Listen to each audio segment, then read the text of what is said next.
Extra security in place at a local school after a chilling attack threat. It was very scary, to be honest, because this person was planning to commit a massacre in a school. Plus, an arson attack at the governor's mansion. We have the latest from Harrisburg on the investigation. If this individual is trying to deter me from doing my job as your governor, rest assured I will find a way to work even harder than I was just yesterday. And a look inside a Penn State program to help disabled athletes. The Center County Report starts now.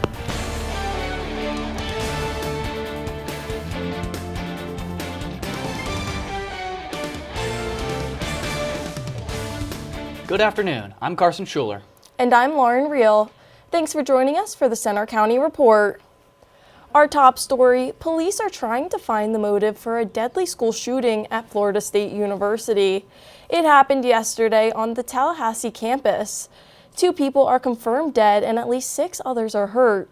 The suspect is a 20-year-old student who's the son of a sheriff's deputy. And extra security will continue through Monday after police stopped an alleged school attack plot in State College. A former student is in jail, charged in the case. Reporter Sarah Grosh is live in our studio with the details. Sarah? Carson, a 20-year-old Braden Phillips has been arrested and accused of planning a mass shooting at State High on the day after the Columbine shooting anniversary. He's now in jail as investigators try to piece together what happened and find out if any threat remains. Students arriving at State College High School this week have been met with metal detectors and heavy security. The response comes after police arrested a suspect accused of plotting an attack on the school. Scary, to be honest, because this person was planning to commit a massacre in a school. Sean Murphy is a senior at State High.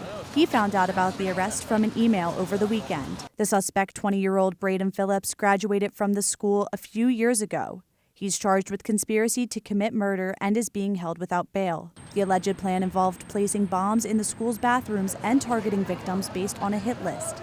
The line behind me has died down quite a bit, but as you can see, even though school would have started 20 minutes ago, students are still checking in with State College police as they're being filed in through metal detectors and getting their bags checked as they enter the school property. We are very appreciative and grateful for the State College Police for their extra security presence here and for the cooperation and patience of the students. Police won't say much about talk of a possible accomplice, saying the investigation is ongoing. But the school plans to keep extra security measures at least through Monday and borrowed some metal detectors from Penn State. The district has been sending regular updates to families on security measures. Phillips' preliminary hearing is now scheduled for April 30th, and police are asking anyone with more information on the case to contact them right away. I'm Sarah Grosh, back to you. Thanks, Sarah. Authorities are also investigating why a man set fire to the governor's home and probing whether the suspect was motivated by Josh Shapiro's Jewish faith or positions on Israel's war in Gaza. Reporter Mackenzie Bruns is live in Harrisburg with the latest. Mackenzie. Thanks, Lauren. The cleanup continues at the governor's mansion here in Harrisburg, and officials say they want Shapiro and his family. They hope to get them back inside within the next few days. Following an arson attack last weekend, Shapiro and his family were forced to evacuate. Images of a crystal chandelier over charred rubble shows the aftermath of an arson attack on Governor Josh Shapiro and his family. Police say 38-year-old Cody Balmer of Harrisburg scaled a fence, broke inside, and set the mansion on fire. Last night at approximately 2 o'clock in the morning, while my family and I were asleep upstairs here at the governor's residence, one of the state troopers assigned to our detail banged on our door, woke us up and told us we had an emergency and needed to leave immediately. According to court documents, video surveillance showed Balmer eluded the security presence on the grounds and then broke a window using a hammer. He's accused of throwing several Molotov cocktails into the residence, which caused multiple fires. Certain steps of due diligence were taken by our people, and we are in their debt for getting the governor and his family immediate and extended out of the house. Balmer later turned himself in. Police say he admitted he planned to beat the governor with a hammer. Balmer had his first court hearing Monday where a judge denied him bail. He faces charges of attempted murder, aggravated arson, burglary, terrorism, and other offenses. U.S. Attorney General Pam Bondi called the attack horrific and believes the suspect intended to kill the governor. We are working with state authorities to do, it's now a pending investigation, anything we can to help convict the person that did this and keep them behind bars as long as possible. Family members say Balmer was diagnosed with bipolar disorder and showed disturbing behavior. Despite the attack, Shapiro says he isn't deterred from his mission. If this individual was trying to deter me from doing my job as your governor, rest assured I will find a way to work even harder than I was just yesterday. State police say they'll launch a full security and risk assessment on the governor's formal address. Live in Harrisburg, I'm Mackenzie Bruns. Back to you.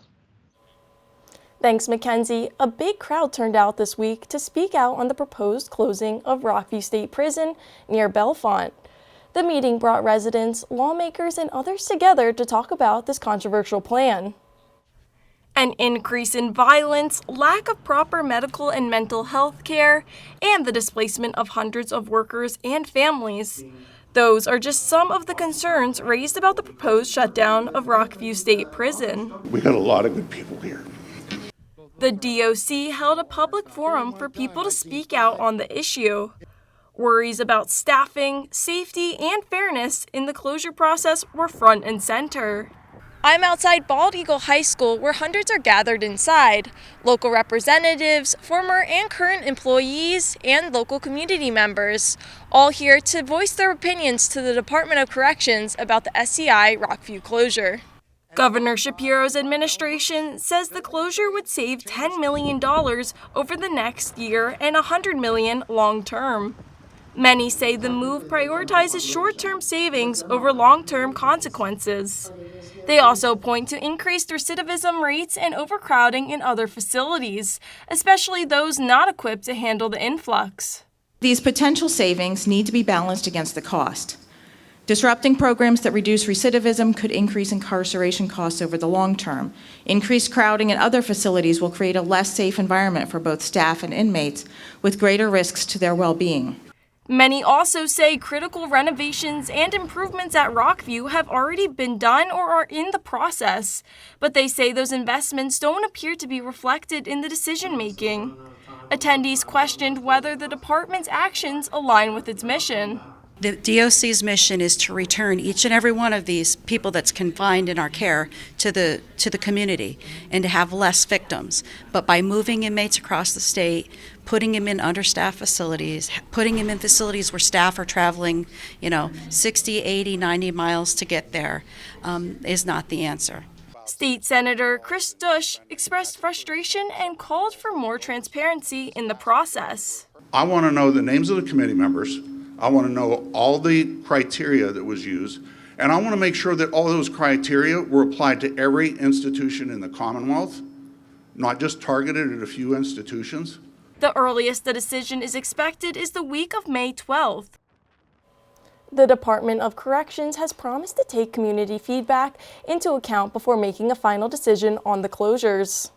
Another major proposal in our area is the State College Area Connector, and the next step for the highway project will be unveiled at a public meeting in May. There are several options to build a new 4-lane highway between the Mount Nittany Expressway near Boalsburg and Route 322 at Potter's Mills.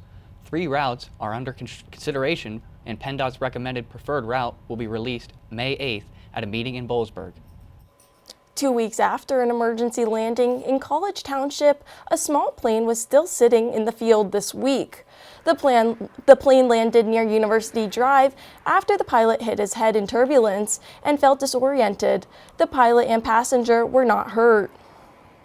Local businesses are keeping a close eye on the Trump administration's tariffs as they monitor possible effects on what they buy and sell. Kiara Baker reports. McClanahan's has been a state college landmark for more than a century. But these days, even local stores like this are carefully watching the national news about tariffs. Hannah Fornicola and her co-workers are trying to be proactive. All the managers at this location and our Allen Street location have been thinking about it, and we've been trying to plan ahead with our ordering and just kind of getting the store ready, getting the customers ready, the employees ready. McClanahan is figuring out how best to navigate higher import costs, supply delays, and tighter margins while trying to keep prices fair for loyal customers. The store has always taken pride in making sure we're affordable for all of our customers, and we keep in mind that the people that shop here for the most part are students. That strain doesn't stop at the stockroom. Many consumers are likely to see price hikes at some local businesses. Harper's clothing store owner Brian Cohen says involvement and relationship with customers is key. Helping to fill their needs, hopefully, and having a good time while they're shopping. So I think that's kind of core, even with prices increasing. I'm in downtown State College, where local small businesses are already worried of the ripple effects of global trade decisions. Trump's 10% tariffs on imported goods isn't just a federal policy, but it's a change that could hit local shops hard. Business owners and customers hope the tariff war ends soon. In State College, I'm Kiera Baker for the Center County Report. President Donald Trump hinted yesterday that a potential end to the tariff hikes between the U.S. and China may be in sight, and that both countries have been talking. Still to come, is the warm weather here to stay? We check the 7-day forecast coming up. And a closer look at a Penn State program to help disabled athletes. Also coming up, a court case is underway that may have a lasting impact on the future of social media.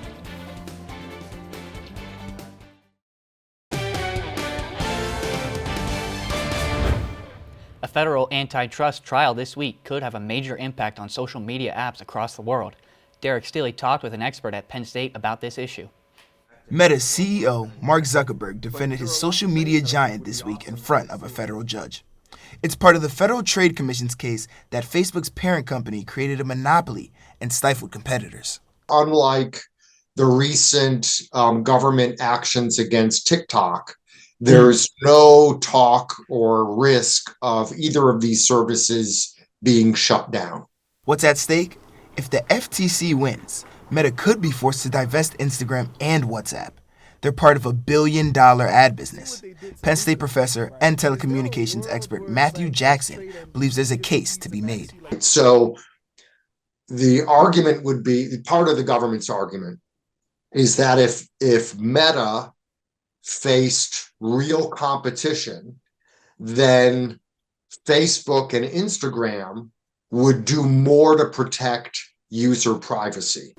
This ongoing battle between Meta and the FTC has resulted in over $800 million in fines last year and could tally north of $1 billion in fines this year. It's possible this could change Meta's entire operation. If Meta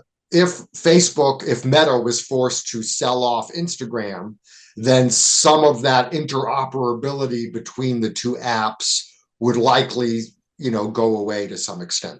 This marks the third time in the past few years that the government has taken a big tech company to court trying to break it up. In University Park, I'm Derek Steele for the Center County Report. Facebook bought Instagram back in 2012 for $1 billion. Instagram at that time was a photo sharing app with no ads.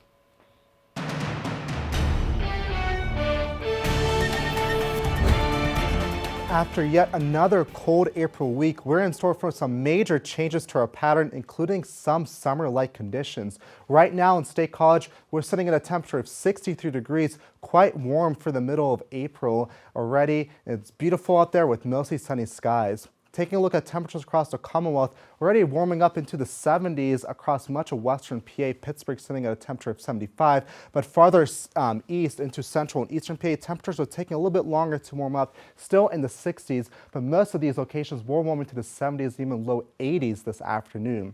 Radar and satellite this morning, we did have a few clouds streaming this morning due to a warm front that is bringing these warmer conditions moving through our region. Associated with this low pressure system, that is bringing some showers and storms to the central plains. Those will move eastward, bringing our area some precipitation heading into tomorrow. But before we get to tomorrow's forecast, it's going to be beautiful today, well above average for this time of year. Our average high for today is 61, so climbing into those mid-70s. Get outdoors, soak in that sun, and temperatures this evening will cool off slowly, relatively mild. So for tonight, a low of 60 is expected with partly cloudy skies. It will be a great night to open up those windows. But like I said, tomorrow there's going to be the risk for some showers and precipitation. Starting off tomorrow morning, temperatures in the 60s with some breaks in the clouds expected. But as we head into the early afternoon hours, we'll have a few streams of precipitation make it into central PA by around 1 o'clock. A few rumbles of thunder will be possible as well.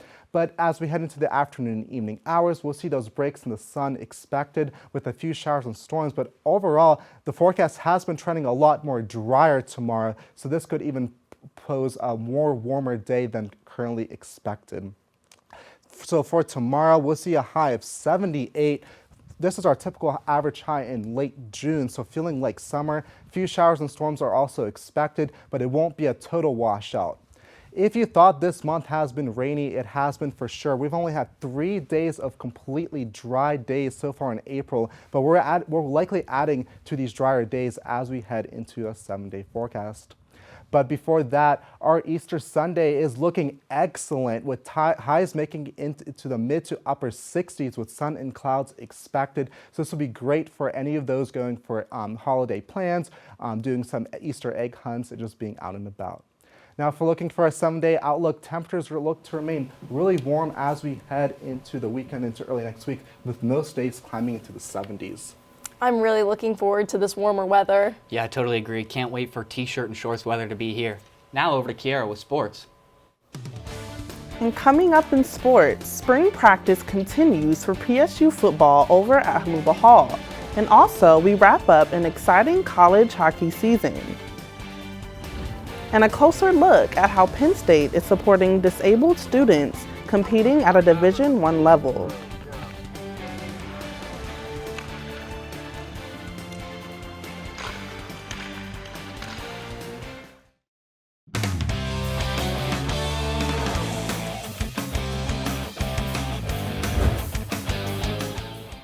I'm Kiera Baker with sports. Penn State football is quickly approaching the end of spring practice as we head toward the end of April. This week, Coach James Franklin praised offensive coordinator Kotel Kotelnicki efforts across the offensive board as he enters his second year as the OC. Franklin also talked about Penn State's approach as a developmental program through recruiting rather than using the transfer portal as much as some others. But I'm a big believer when you can promote from within, you know what you have, you know what you're getting. And although the portal sometimes seems sexy, you don't always know what you're getting until they show up on campus. So, spring practice ends next Saturday with the Blue-White game at Beaver Stadium. Penn State hockey's historic season is over after a heartbreaking Frozen Four loss. But there are plenty of positives to take away from this memorable year. Reporter Owen Gelber is live with more. Owen? Live here at Pagula Ice Arena. As you can tell behind me, the ice has been removed for the offseason as Penn State's Cinderella run has come to an end. It wasn't all sunshine and rainbow for the Nittany Lions, starting their first 9 games in the Big Ten 0-9, but Penn State took the criticism and ran with it, or skated to be exact. I think a lot of people wrote us off. The Penn State men's hockey team came into this season unranked, then dropped 9 of its first Big Ten games, but in the locker room, they never lost hope. In late January, the team was ranked dead last in the conference, and a bid to the NCAA tournament seemed impossible. But Coach Guy Gadowski knew the talent and potential his team had, and turned the impossible into a run for the ages. The Nittany Lions finished the final 22 games with a 15-4-3 record, making them the hottest team in college hockey. For them to keep belief in that locker room, and then to help them grow as players, develop as players, and then for this team to come together and rally the way it did in the second half is the best coaching job I have ever seen. Arseny Sergeyev's stellar netminding, along with Aiden Fink's Hobie Baker finalist campaign, helped fuel the Nittany Lions' run. There were other key contributors, though.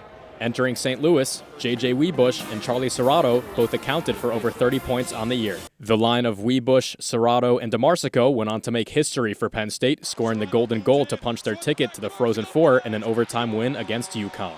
The team was then met by national powerhouse Boston University in the semifinals in St. Louis. The Terriers ended their season taking them down 3-1, but there's still plenty to be excited about looking ahead. Former Army defenseman and top 10 Hobie Baker finalist Matt Gadowski, the coach's son, just announced his commitment to Penn State. The team also picked up goalie Kevin Radler from Omaha after Arseny Sergeyev signed with the pros. The Nittany Lions finished ranked number 5 in the nation, their highest program rank of all time. Live at Pagula Ice Arena, I'm Owen Gelber. Now back to you in the studio. Thanks, Owen. And for some athletes at Penn State, the road to success has a few more hurdles. That's because of their physical disabilities. But the university's adaptive athletics team is growing and reaching new heights after a pause during the pandemic. Francie Ebert has their story. Esther Faith is an athlete with some big-time dreams. I do hope to make the Paralympics in a couple of years.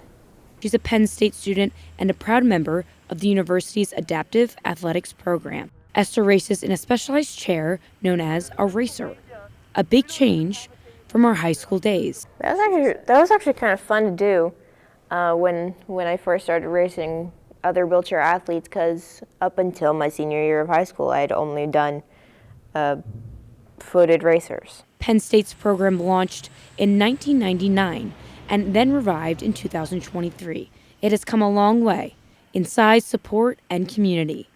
It makes you feel pretty good when you see other people like you or who have a disability, whatever that looks like, that they're in there.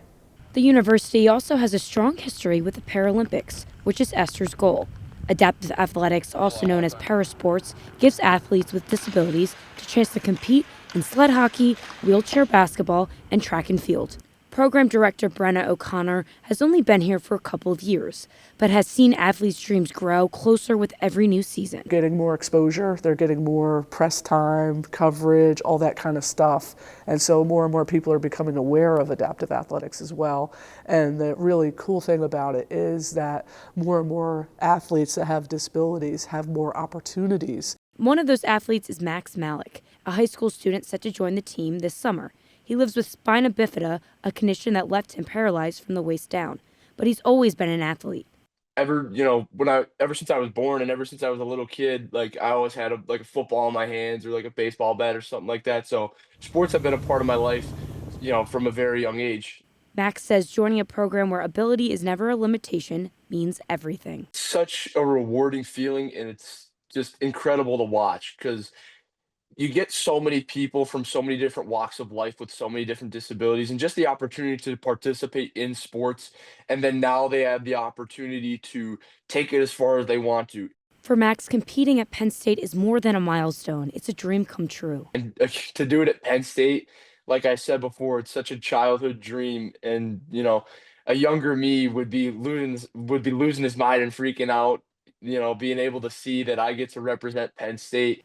As the program continues to grow, it's changing more than just lives. It's changing what inclusion in athletics looks like. Whether it's chasing a Paralympic dream or simply finding community through sport, these athletes are proving that opportunity belongs to everyone. In University Park, I'm Francie Ebert for the Center County Report. And that's all for sports. Now back to you, Carson and Lauren. And I'm so excited that adaptive sports at Penn State is now getting so much more recognition. Yeah, such a great story. I can't wait to see potentially a Penn Stater in the Paralympics. It was really great learning more about it. Thanks, Kiera. Coming up next, Easter celebrations are hopping into Center County this weekend. Find out where you can join the egg hunts. Easter celebrations are happening all this weekend across Center County. For the kids, there's an Easter egg hunt tomorrow at 11:30 at American Legion in State College and another one at 1 p.m. at the Talleyrand Park in Bellefonte. On Sunday, there's an Easter parade in downtown Bellefonte starting at 1:30. That's all for today's newscast. We hope you'll join us next Friday for another local news update. But you can follow us anytime for breaking news on our Center County Report X. And you can see our stories on our Facebook page, Instagram, YouTube, and our website. Have a good weekend. I know I'm looking forward to seeing family on Easter Sunday.